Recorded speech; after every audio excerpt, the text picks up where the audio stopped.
Hi guys! Thank you so much for joining me for this EDC 2022 presentation. EDC is next fucking week. The time is here and I can't be more excited. Something particularly exciting about this year is that we have a pretty huge group, a group of about 15 people, and that is 3 times the size of the groups I've been in years past. So it's gonna be wild, it's gonna be crazy. And the thing about big groups as well is that it can get confusing, and it can get a little bit hectic and difficult to provide every single person with the information that they need.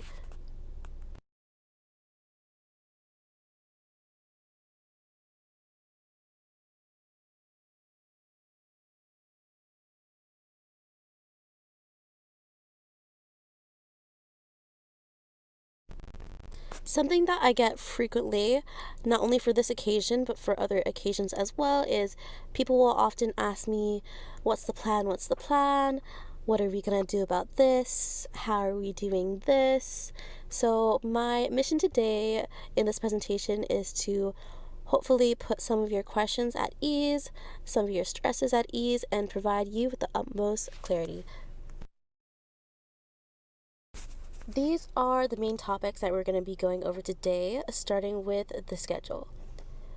What does schedule actually mean?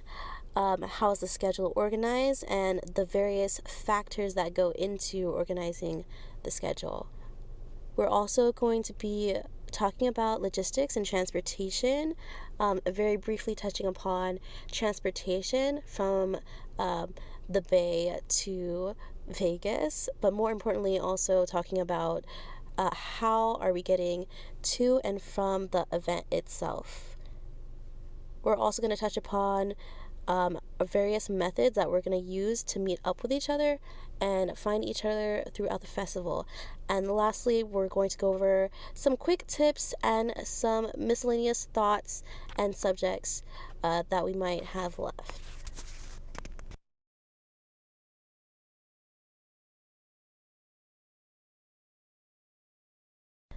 First of all, guys, I want to be very clear in saying that when we use the word schedule, it is not a strict concept by any means. I want you guys to think of it more as an outline, as a guidance sheet, as a foundation. EDC is about living in the moment, following your heart, doing what feels right for you. And I don't want anyone to feel confined or under pressure that they have to follow the schedule. Obviously, we won't all be together for 100% of this 3-day festival, but not to worry, we're going to be at EDC for approximately 8 hours each day, and we'll definitely have a lot of time to rave together as a family. The way that the schedule is designed is actually with the expectation and the encouragement that at various points in our journey, people are going to break off into smaller groups to explore and do their own thing. I also understand that for some people it might be their last rave, and definitely for some people it might be their first EDC. So I find that very special, and I want each and every single person to do what's right by them and provide yourself with the most beautiful experience possible. So I definitely understand that not everyone necessarily enjoys planning. There's a lot of people out there who prefer to wing it, and I understand the appeal of wanting to wing it. But just for a second, let's think about what it might look like if there is no planning involved in this instance. We get to EDC, we all meet up, and then let's say one person makes a suggestion on what to do first. With a group as big as ours, there are going to be some people who didn't hear them, some people who aren't paying attention, and some people are going to be a little bit sauced. And let's say there were 4 separate people who really wanted to start the night off with a specific DJ, but they never communicated with each other, never collaborated, and we don't even realize.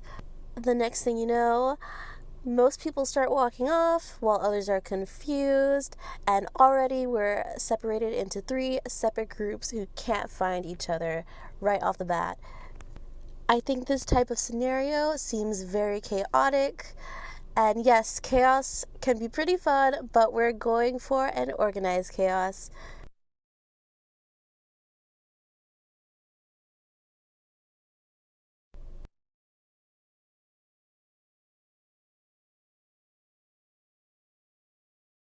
I want to briefly go over some objectives for why we have a schedule. What is the purpose of having a schedule?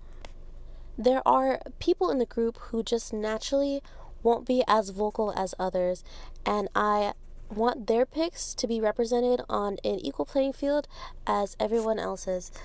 There is always going to be people whose first instinct and general disposition is to go with the flow with what other people say, even if in their heart they have other desires, especially in such an overstimulating environment like EDC. Yes, while I know certainly without a doubt that we're all gonna have fun no matter who we see, I do want you guys to get the most bang for your buck. The thing that I love about EDC is that there are so many stages, so much variety of EDM, so many DJs playing all at once, and so much time to see so many sets. And I want each of you guys to get the breadth of variety that you deserve and see as many DJs on your list as you can. Furthermore, planning in advance is going to retain a larger portion of the group in most instances because we're going for that big group energy. I just fucking love when there's so many of us, and it just creates so much more character, so much more energy to bounce off of, and so much more camaraderie. But it can be a struggle to maintain that if we don't first establish where our common ground lies in terms of what sets we want to see this year. And oh my god, you guys, we have a lot of common ground among us in the DJs that we're trying to see. So this is definitely ideal and exciting. Lastly, but most importantly, the schedule is there for us to help us find each other. Last EDC, back in October, I personally followed 95% of the schedule, even if I wasn't with the people whose picks I was watching, because I knew that, okay, if someone is looking for me right now, this is the first and only place that they know they could find me at. So we're going to use this in combination with having a totem and our other methodologies that we're going to use to find each other throughout the festival. So we're going to have a schedule A, which is going to be our main focus, and then there's going to be a very, very, very secondary schedule B, which is going to be more like a mini side quest for various people on various days. Obviously, we cannot create the schedule without having the set times, which I anticipate will be released either this upcoming Friday or next Monday.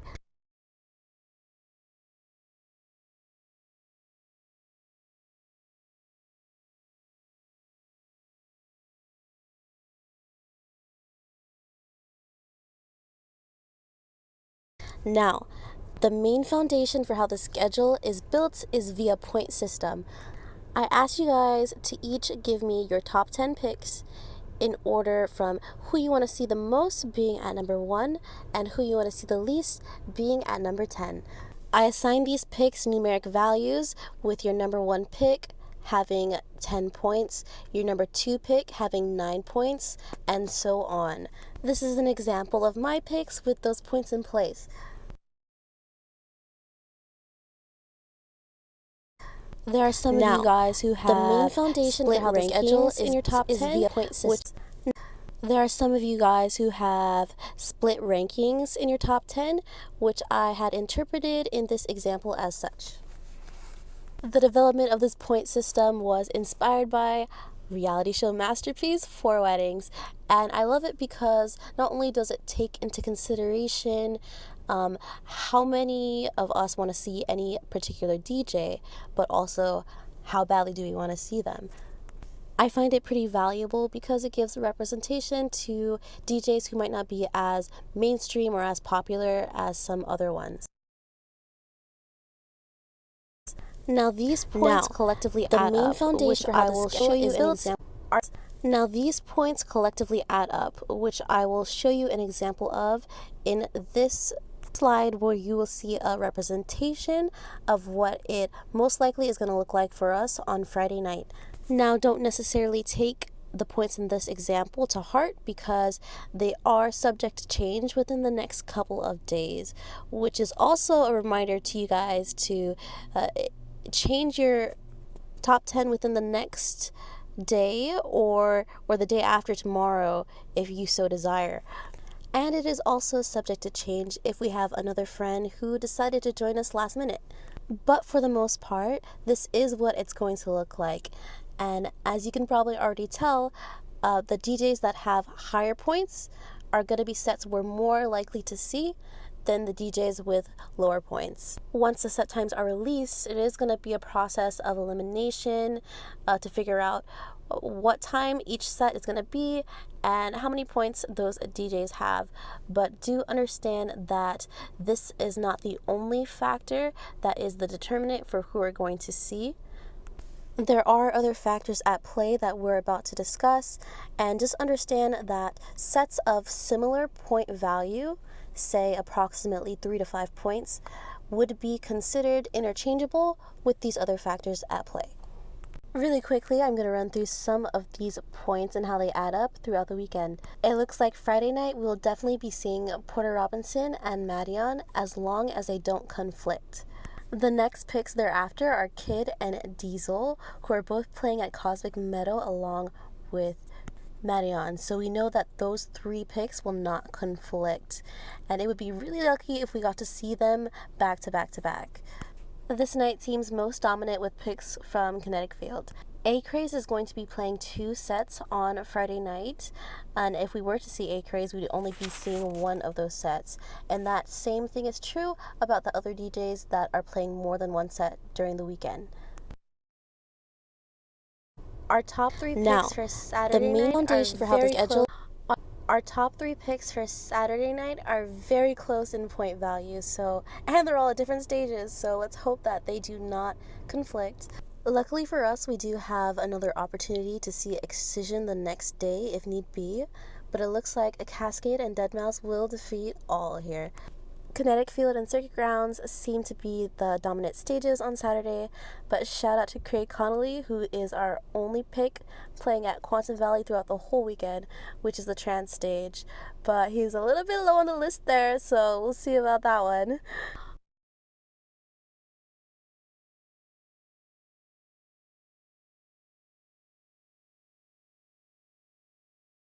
On Sunday, day 3, the main foundation. On Sunday, day 3, Illenium is king, ranking at 62 points. No one the entire fucking weekend even comes close to that. So I promise you guys, we will see Illenium. Thankfully, our next pick, Zed, also very high ranking, will not conflict with him as they're both playing at the same stage. As I was mentioning before, I don't think I will incorporate Cascade on this day because we'll most definitely be seeing him the day prior. On Saturday. However, I know a couple of you have a real burning passion for Cascade, so it's very likely he may make an appearance on our Schedule B for that day. It looks like once again our selections are Kinetic Field heavy. It looks like we're camping main stage all weekend, baby, but that is actually a pretty good thing because our meeting spot is going to be at Kinetic Field, and we're going to talk about that a little bit later on in the video. Each day, I'm going to ensure that we schedule at least 1 block of 3.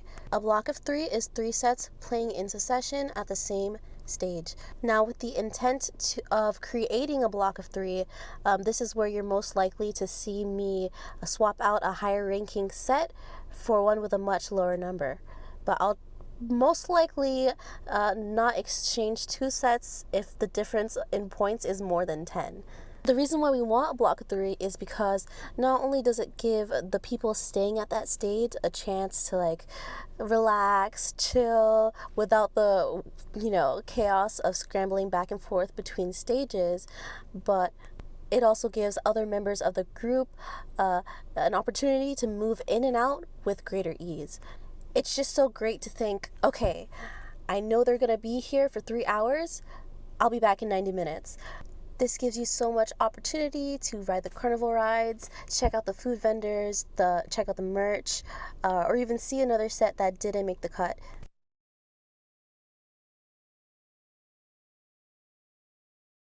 Another big factor now, the main foundation for how the schedule is built is another big factor is timing. One rule that I have is that if we only have the opportunity to see a set for 30 minutes, it does not make the cut. 40 minutes minimum is going to be the standard for us to put effort into traveling to see a set.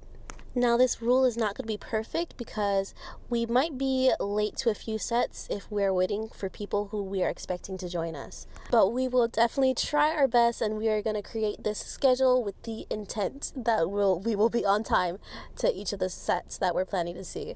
While I am going to represent DJs that start earlier on in the night visually on our schedule, just understand that any set that starts prior to 10 p.m. is going to be a very low probability that we'll be able to see them. And we're going to touch upon this more later on in the logistics section of this video. Location is a big factor because the venue for EDC is fucking huge. When thinking about placing a set on the schedule, I'm going to be paying close attention to the sets that may be before and the sets that may follow and the location of which stages those sets are at. I'm going to avoid as much as possible from taking you guys from a set all the way at one end of the festival all the way to the other end and all the way back right after. But also with respect to the point system, because it may very well be worth doing that if we're seeing a DJ that is high ranking. So all these things are taken into consideration together, and the different variables are definitely weighted with each other when considering our schedule.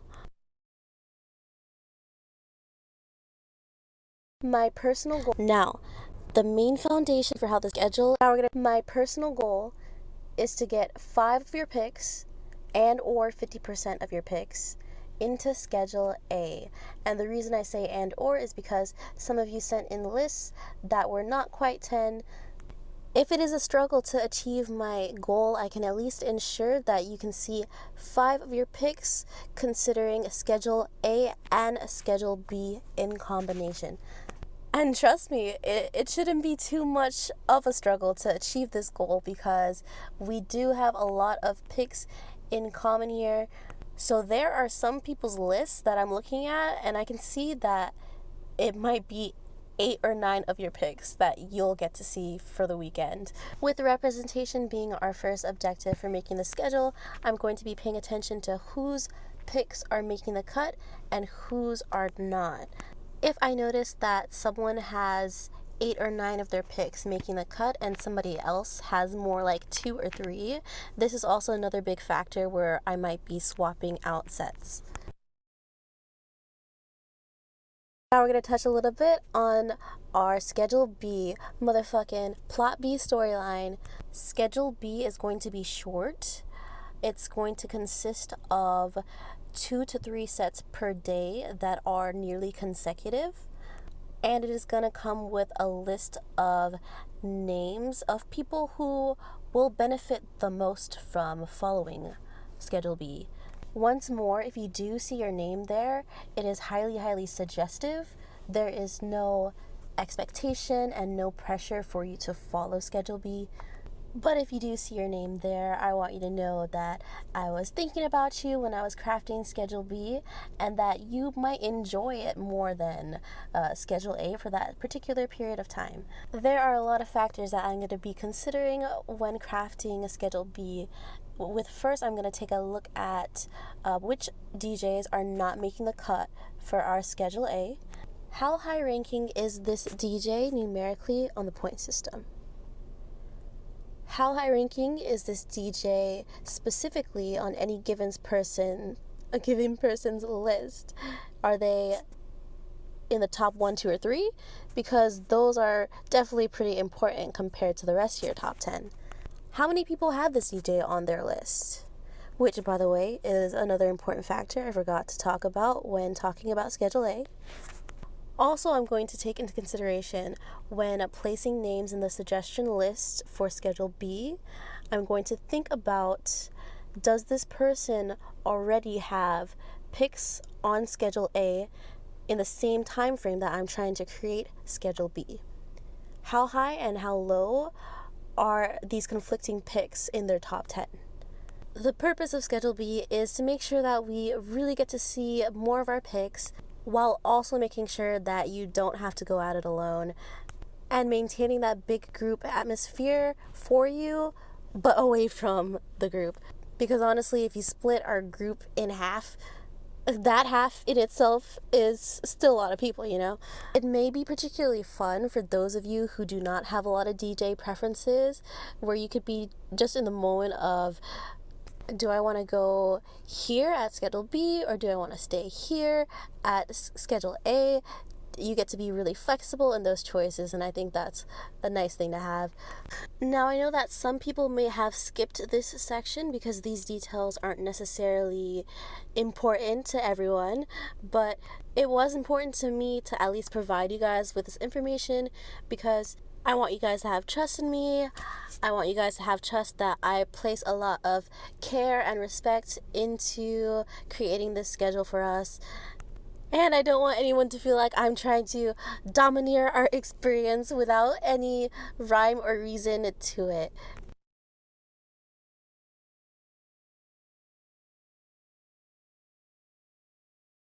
Alright guys, next up we're going to talk about logistics. I won't go too in depth about transportation on the way to Vegas because to my understanding, these details have been discussed specifically with the drivers and passengers of each vehicle. I will say though that the bulk of our group is 4 cars deep, and there is a fluctuating number of roughly 5 seats left collectively among us.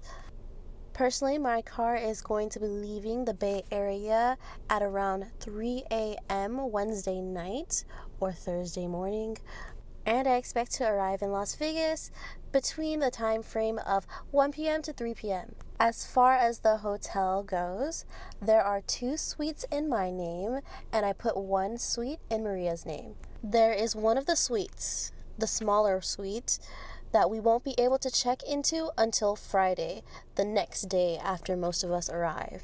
However, this does work out in our favor because not everyone will be arriving on Thursday. There are a few people who will be arriving on Friday.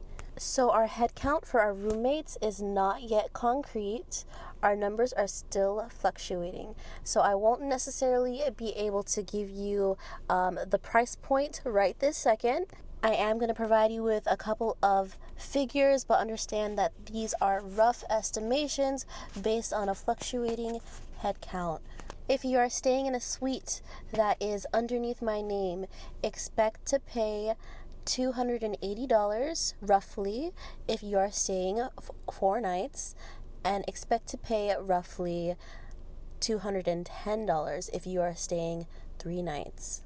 We are anticipating that a couple more people may stay with us as roommates, so these numbers are potentially set to go down. But remember that they can also go up a little bit if people do drop out.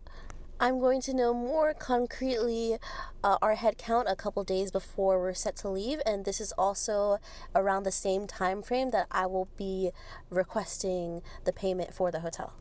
Everyone do take note that all of our suites do have stovetops and ovens, so this is definitely perfect if you want to bring your own groceries or buy groceries once you arrive to Vegas. I know that for myself, I'm going to be cooking all my meals for every rave day.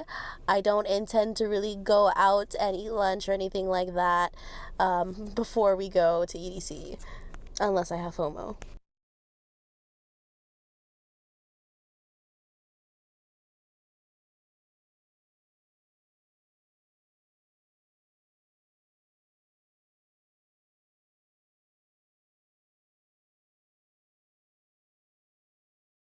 Alright, well, let's get a little bit mathematical, you guys. Starting with this equation, x plus 3 hours equals the time it takes before you watch the first set.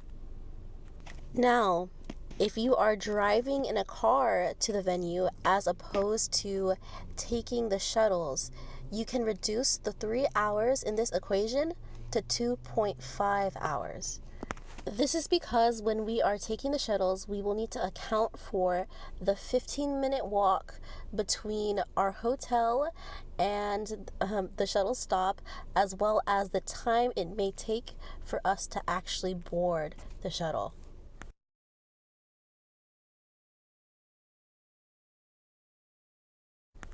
As a general standard, get a little bit mathematical, guys.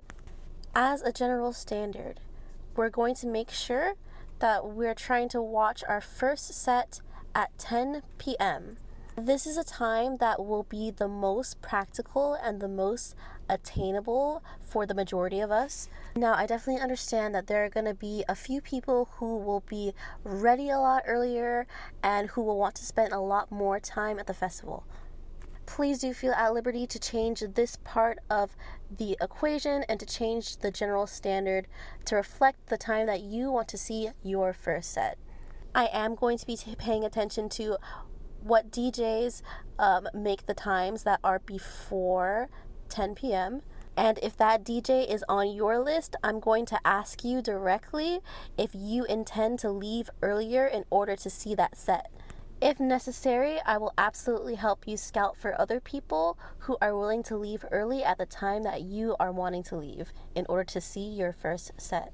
As a general standard, our very first meeting time every single day of the festival is going to be 9:45 to 10 p.m. at our designated meeting spot.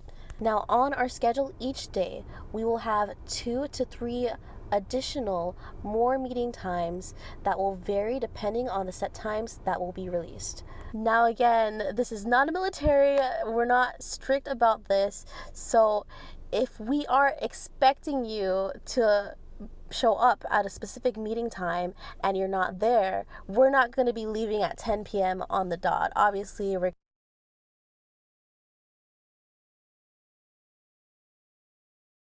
gonna wait for you and try to find you and look for you and see what might have happened. But also, as well, please do communicate with someone if you're not intending to arrive at a specific meeting time, especially this very first one, so we aren't necessarily waiting for you, but you weren't even on the way. Now we're going to go back to this equation and we are going to solve for x. Now, x is going to represent the time that you wake up until the time that you step your foot outside of the hotel building. Now remember, the time that you step your foot outside of the hotel building is going to be 3 hours or 2.5 hours before you're trying to see your first set. Now, x is a variable that's going to mean different things for different people, but basically it's the amount of time that you need to get ready. Now, I want you guys to know that creating this equation is especially for myself because I am notoriously unskilled with time management. I'm going to give you guys an example of what x looks like for me. So for myself, x equals a 1 hour wake up process, which basically for myself means collecting my thoughts, procrastinating, and making myself something to eat, plus 3 hours for my shower and girl power. So what this means in the equation, if I am abiding by a 10 p.m. standard to see my first set time, and if I need to wake up 4 hours before I step my foot outside the hotel building, x for me equals 3 p.m. I know that each day for EDC, I need to wake up at 3 p.m. in order to follow this equation and to be on time. And this is how I process everything so I understand how to manage my time a little bit better. X for you might not mean 4 hours. For some people, X might mean 30 minutes. but I want to put us all on the road to success for us to see the first set at the time that we're trying to see it at. One of my biggest flexes is that last year's EDC, on the first day and the first day only, I was the first person ready. I'll never forget it. This equation can also be very valuable to you as well if how many hours of sleep you get is important to your experience. So you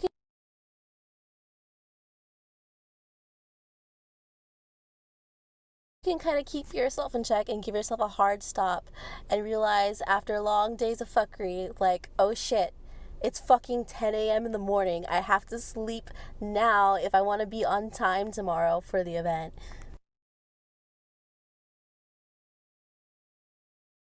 So right now you might be thinking, Quila, why is this part of the equation 3 hours long? Isn't that a little bit excessive? My answer to that is yes and no. As a general standard, we're going to leave our hotel at 7 p.m. We are then going to walk and we're going to arrive at our shuttle stop at 7:15. And this is the part where you guys might think it is excessive because our shuttle technically leaves at 8:30. I want you guys to know that in EDC's past, I have never had a shuttle pass. So I'm very inexperienced in this regard. I'm leaving this space of an hour of 15 minutes, not only for hiccups and delays on our part, but also if the line for the shuttle is bigger than we anticipated, or there are difficulties about the process that we didn't anticipate either. And now I know that probably likely won't be the case because we do have premier shuttle passes, but I do want us to try things out in this manner at least for the very first day. So Saturday afternoon, you might come up to me and tell me, Quila, last night we were standing at the shuttle stop for fucking 1 hour and 15 minutes and we were the only people there for 45 minutes. If that is the situation at hand, we can definitely discuss rethinking this 3 hour variable and shortening the time for travel. But in my fantasy dream worlds, you might tell me, you know what, Quila? Last night, everybody was ready way before 7 p.m. We might as well just leave at that time. And in that scenario, we might consider using our shuttle passes to take the standard shuttle, which has times that leave before 8:30 p.m. and get to the festival early. Now, I am anticipating another 75 minutes, not only to travel on the shuttle to the venue, but also to gather our bearings once we arrive there. My two musts when I arrive at an event is always 1, grab water, and 2, use the bathroom. Always, always, always. And this is part of what I mean when I say gather our bearings. Now, by this point in time, we should be fashionably on time at 9:45 to meet at our designated meeting spot. Now, isn't that great? Now, guys, I highly recommend that if you are running behind or running late to any particular meeting time that you intend to go to, let's say you're still gathering your bearings, people still need to use the restroom, people are standing in line for food, people are doing this, doing that, and just running behind a little bit, I recommend to send one person from that group to tell everybody else, hey, we are running late a little bit, but after they're done doing this thing, they're going to come right over. So then at that point, we know, oh, okay, if we know they're coming for sure, let's just wait until they show up.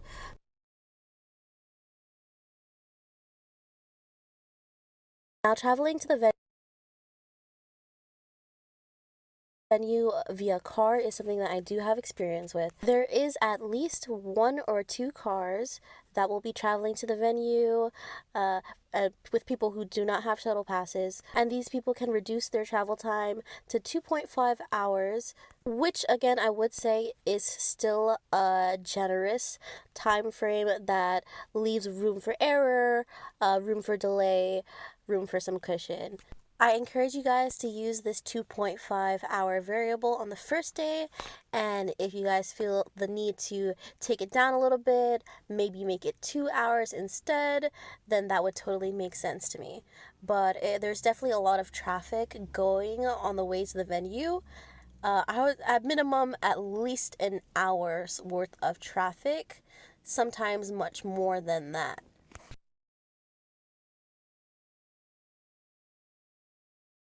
I'm going to now review how our shuttle passes function, what we can and cannot do with them. If you have the correct shuttle pass, your pass should be at the Bally's location. Now, your pass should be a Premier shuttle pass, but if you take a look at this map here, there is also a standard shuttle stop in the same location where our Premier shuttle stop is. This is important to know because you will need to take a standard shuttle if you intend to leave earlier than everyone else and arrive at the festival earlier. Because you have a Premier Shuttle pass, your pass will allow you to get on a standard shuttle in an expedited line. Standard shuttles do start running at 7 p.m. this year, so if you are a really early bird, the earliest you would ever want to leave the hotel is maybe 5:30 or 6 p.m., and that is only to be among one of the first people in line to get on one of those first shuttles if your intention is to be at the festival as early as possible. The standard shuttles on the way to the festivals do stop running at 11:30 p.m. So, for if whatever reason you were leaving the hotel really late, let's say maybe you weren't feeling very well, but you decided to rally and come and join us, anywho, just understand that that would be the cutoff for the last shuttles departing. To clarify, taking the Premier shuttle is very specific to the time frame that is on your shuttle pass. For most of us, that is supposed to be 8:30 p.m. I just want to reiterate that I might be overdoing it in my time estimation for this shuttle process. I've been reading a lot of different things online. Some experiences seem to go really quickly, and some seem to take a little bit longer, even if it is a shuttle pass. So definitely, let's see how it pans out on the first day, and the following day on the following days thereafter, we can adjust accordingly if we think we put too much time into the process. There should be restrooms and water stations at each shuttle stop, so definitely take note of that. However, we are still going to double check if we need to make these stops once again once we arrive to the festival. So I do understand that there are some people who have a 6:30 time frame on their shuttle pass. Now, our 3-hour account for travel time, because it is so generous for delays, I believe that you would still be able to leave at the same time that most people will be leaving the hotel at 7 p.m. The only difference is you would be required to take the standard shuttle because you are trying to board at a different time other than the time that is on your pass. Luckily for us, again, the Premier shuttle stop and the standard shuttle stop closest to our hotel seem to be very close to each other, so that is definitely a great benefit to us. Now, if your shuttle departing time says anything other than 8:30 or 6:30, do let us know, and we can help think out the best way to fit this into your equation to see if it's the right thing for you to leave at the same time as everyone else.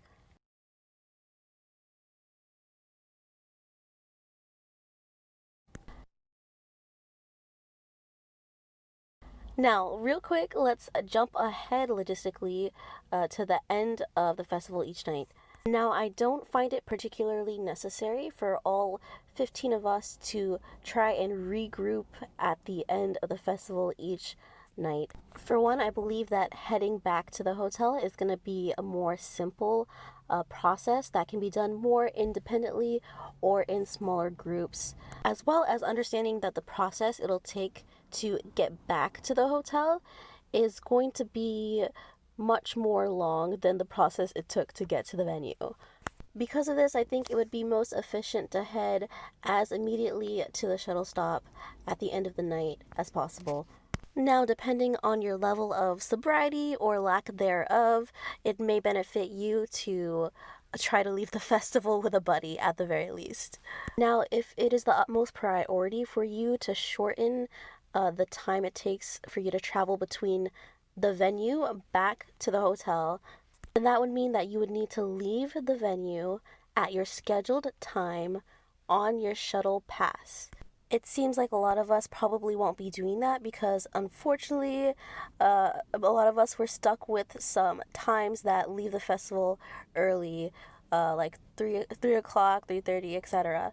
Leaving the venue at a time that is not your assigned time on your shuttle pass would mean that you would need to take a standard shuttle.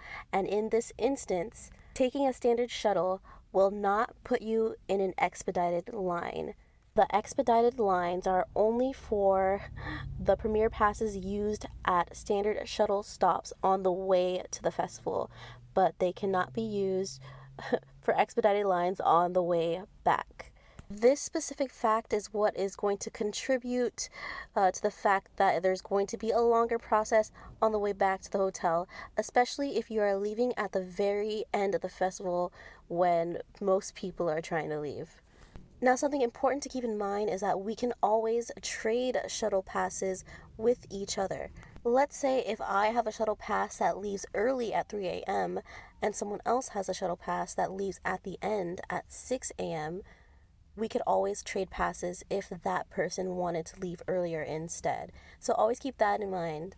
That same concept can be applied in the relationship of people traveling via car versus the people traveling via shuttle. For example, let's say a whole car of people wanted to leave a little bit early, but there was one person who wanted to stay until the end. That person can always communicate with our other friends to see if anyone wants to leave early in their place and then use their shuttle pass to leave at a later time. Don't be afraid to speak up if you feel totally done for the night and you feel wiped out. Communicate with each other, and the same thing goes vice versa if you are trying to go the whole way, all the way until the sun rises. I just want to reiterate one more time that you do not have to abide by the scheduled times that are on your shuttle pass. These scheduled times are just your entry onto the premier shuttles. Furthermore, for those of you traveling via car, uh, I just want you guys to know that the process it'll take to get back to the hotel with all the traffic that there will be is likely just as long, if not longer, than the process for those that are going to be taking the standard shuttle. So definitely make sure that whoever is going to be the driver, that maybe you might want to stash a few Red Bulls in the car or get some music going to make sure you keep up the energy for that ride back. So that concludes this section of the presentation, and actually that seemed equally as long as the first section, so we're gonna try to blow through the rest of this. Next up will be the various methods we'll be using to meet up and find each other throughout the weekend. First and foremost, we will definitely have a totem with me as your primary totem wielder, and the totem is going to be following the Schedule A track. This here is an example of a board that I bought for the totem, and we are still in need to figure out and work out how to put the totem together. I will say that this year we are going to bring back my free massage message. I haven't had this totem for quite a few years now. Last EDC, my totem said something completely different just because there was a deeper concern for COVID in that time period. I will say that if I have completely stepped away from the stage and you're holding the totem yourself for a little bit, if you are not interested in people coming up to you and asking you about free massages, I would recommend facing the message towards the stage instead of the opposite direction towards the sea of people behind you. There is even a light switch on the message board where you can turn the light off, which won't be too much of a detriment because there will be other light wires surrounding the base of the totem. And please, for me, if people do still ask you about it and I'm either not physically or mentally there, just tell our fellow ravers very nicely that the masseuse is not here right now, because I don't want anyone to think that the message was a lie or that we are false advertising out here. But I'll always remember there was one year in 2019 where I had one day so fucking zoinked out that I just could not deliver because I didn't know where the fuck I was or what the fuck was going on. This design for the totem is a little bit experimental this year, and I am concerned it might break and fall apart. If it does, I am going to bring a few extra materials to make something new and different in case we aren't able to resolve that. And I mean just to Las Vegas, not necessarily to EDC itself. Also, a huge tip for anyone holding the totem in place of me: do not use the strength of the muscles in your arm in order to hold the totem. You're going to want to take the very bottom of it and rest it on your hip, and that's where most of the weight is going to go. Don't be out here struggling. It is not arm day, it's fucking leg day, bitch. Secondarily, I'll be using something that looks a little bit like this. Now, this can very much be used in tandem with the totem, especially if you're expecting people to regroup with us soon. But a lot of its purpose is also for the Schedule B track. When we might separate into larger different groups, I can give this to the second group so they can have a little bit of something that's like a totem with them, that's a little bit more easy to carry and more easy to transport.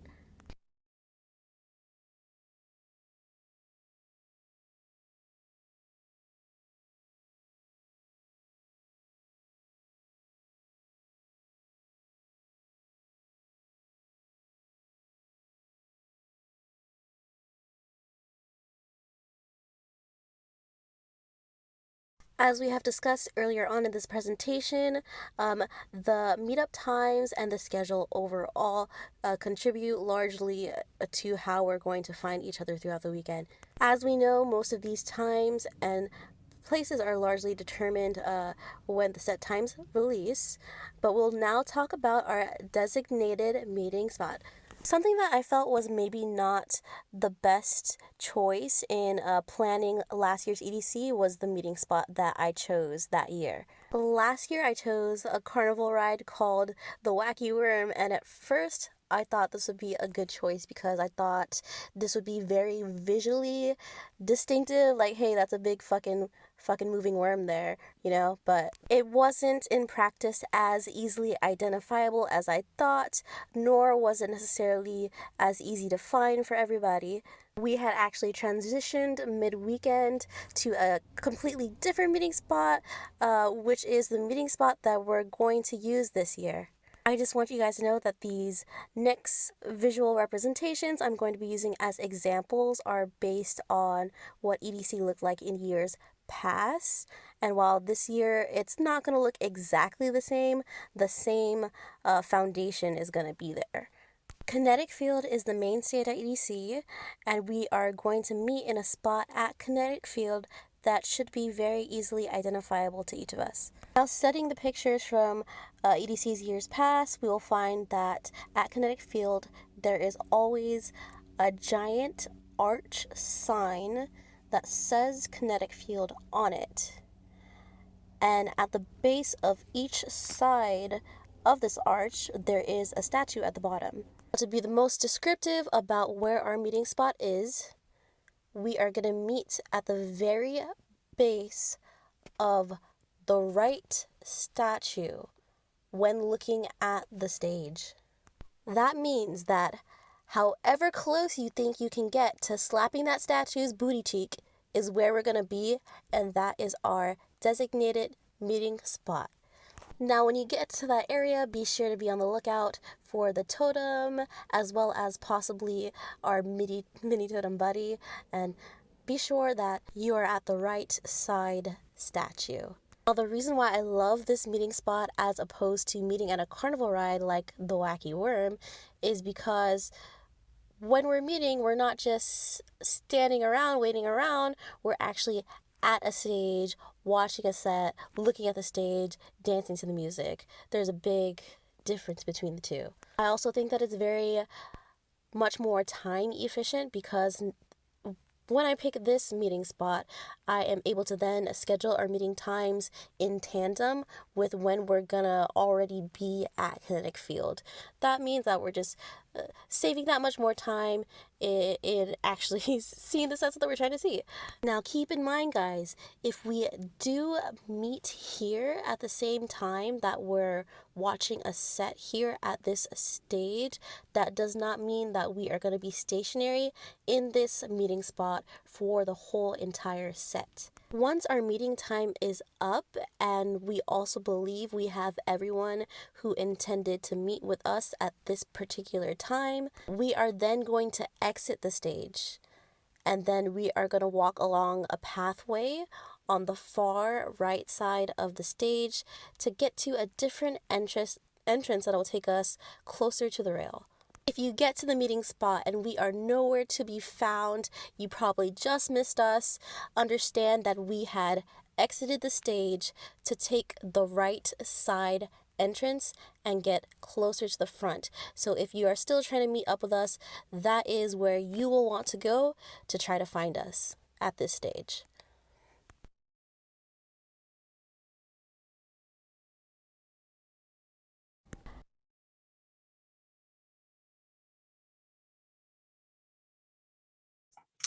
All right, guys, so hopefully you can hear me. But basically, these are some photo examples of where our meeting spot is, right at the base of this statue. And then in the next slide, there is going to be a video here.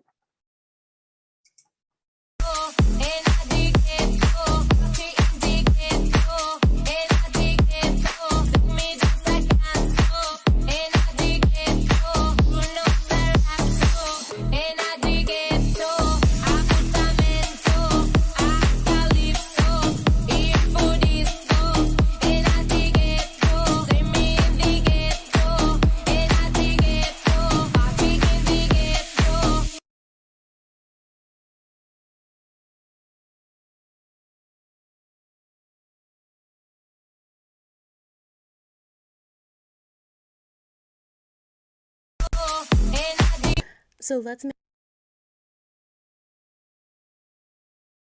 make a commitment right now that we are going to enter each stage on the right hand side. The one exception to this rule is going to be Cosmic Meadow, which we're going to enter on the left hand side. And the reason for this exception is because the layout of where Cosmic Meadow usually is makes it a little bit difficult to get from one side to the next. And also Kinetic Field is placed to the left of Cosmic Meadow. So I predict that we will more frequently be closer to that side throughout the weekend. Once more, these ideas might be subject to change if EDC drastically changes the layout of its map in the venue. I want us to take note of these details so it can give us a frame of reference. You might be looking for the totem, for example, at circuit grounds, but it can be hard to understand where to even start to look because some of these stages are so huge. It will definitely benefit us if we all have an understanding that we're going to enter the stage from the same point, and also have an understanding that the group may have migrated closer to the middle and closer to the front. So next I want to talk to you about a method that may or may not work very well in practice, but I think that it won't hurt to try. There are two apps that I think that we should take the time to download. That is Talkie and Bridgify. Now, the premise of both of these apps is that you'll be able to, or you're supposed to be able to, message people without any internet, without any data. How it's supposed to work is that it's supposed to use the part of your phone that either transmits the Wi-Fi or transmits the Bluetooth connection. But both of these apps also do have a lot of limitations as well. Talkie, although it does have good reviews, is actually Android only. That in of itself is a drawback that will make it pretty much useless for a lot of people watching this video.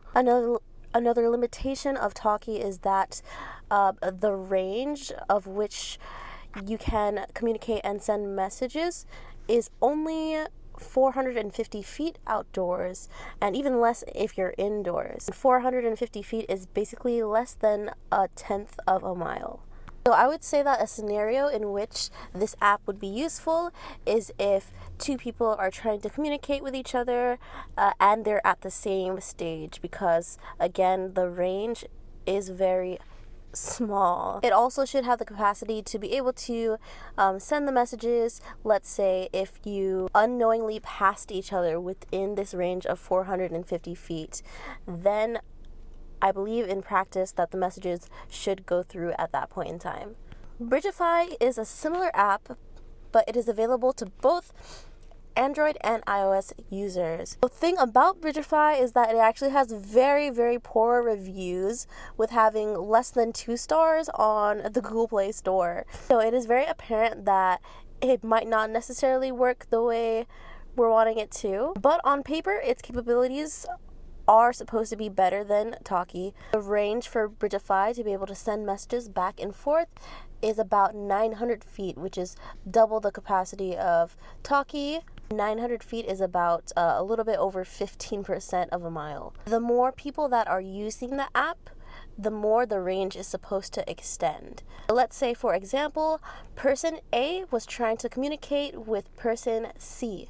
And let's say that person C is standing 1,800 feet away from person A.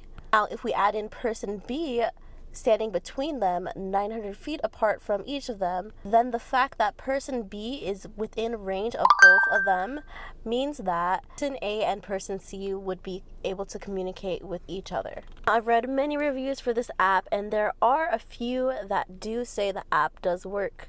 So I do think that it's worth a try, but don't get your hopes up too much. There is almost virtually no signal at EDC. Even a couple of people that we went with last EDC told us at the end of the festival that they didn't believe us when we told them this fact. But it is true.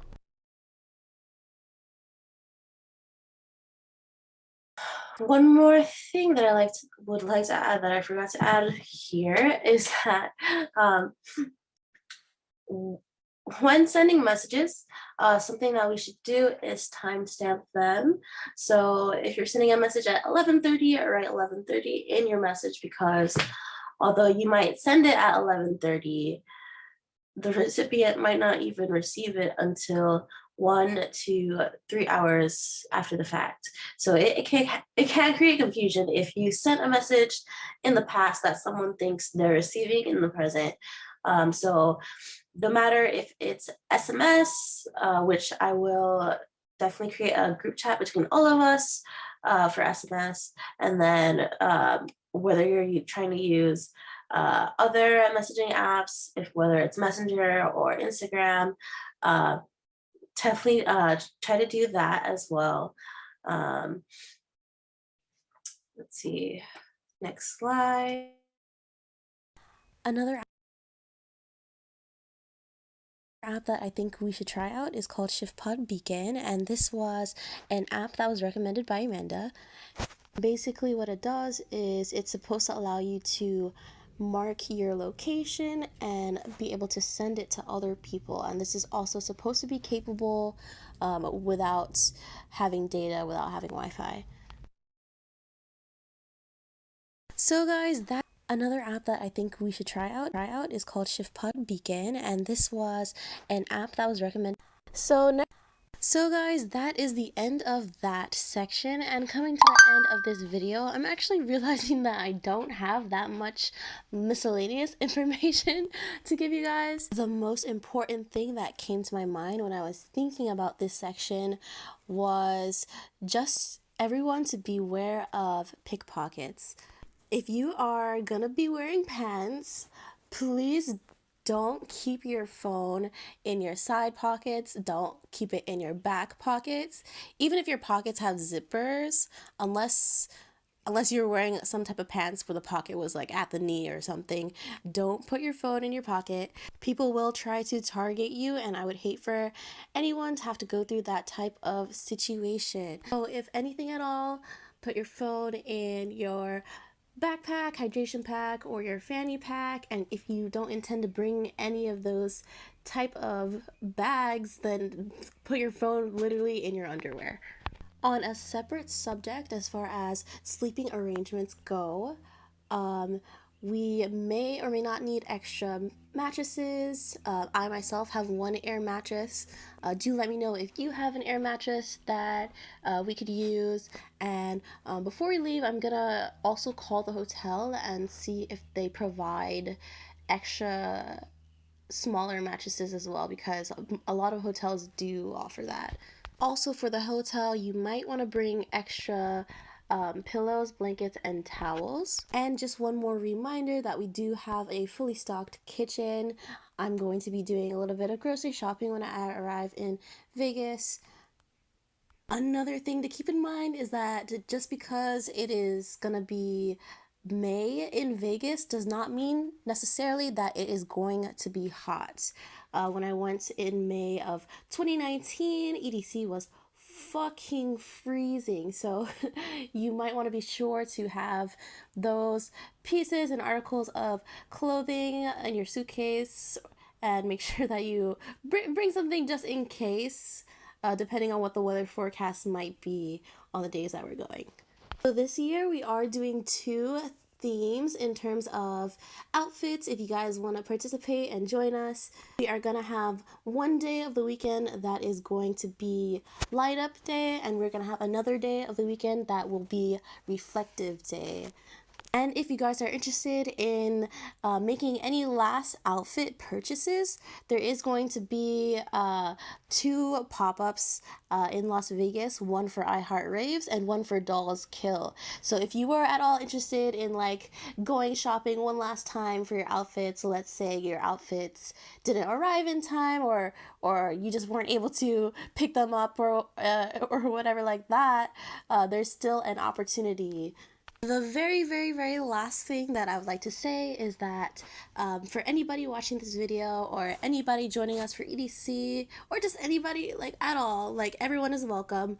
We are having a dinner this Saturday, that's in a couple days from now, at Tostadas off of San Carlos in San Jose. So if you're free and it seems like something you want to go to, then definitely join us. And it'll also be the perfect opportunity if there was certain things in this video that you wanted clarification on, or there's certain things, other things not mentioned in this video that you had questions about. That would be the perfect time to like meet in person and talk it through. Furthermore, do let me know if there was anything you saw today in this video that was inaccurate or not correct, and I'll make sure to let other people know if there was any mistakes that I may have said in the video. Again, thank you guys so much for watching this presentation. I am so excited. It means more to me than all of my favorite holidays put together. It's such an exciting time, and it's coming up next week, and I can't wait. That's all, guys. Bye now.